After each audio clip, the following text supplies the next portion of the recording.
ದಾರಿ ಬಗ್ಗೆ ಗೊತ್ತಿರಲಿಲ್ಲ, ತಲುಪೋ ಜಾಗದ ಬಗ್ಗೆ ಗೊತ್ತಿರಲಿಲ್ಲ, ಅದರ ಅಮಾನುಷ ಚರಿತ್ರೆ ಬಗ್ಗೆನೂ ಗೊತ್ತಿರಲಿಲ್ಲ.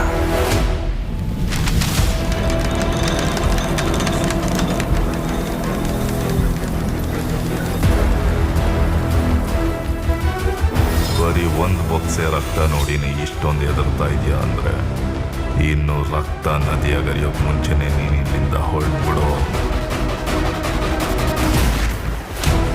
ಭಾವನೆಗಳಿಗೆ ಒಳಗಾಗಬೇಡ, ಇಲ್ಲದಕ್ಕೆ ಬೆಲೆ ಇಲ್ಲ. ಎದೆಲ್ ಕಲ್ಲಿದ್ದವನಿಗಿದೆಲ್ಲ ಅಂಟದು ಇಲ್ಲ.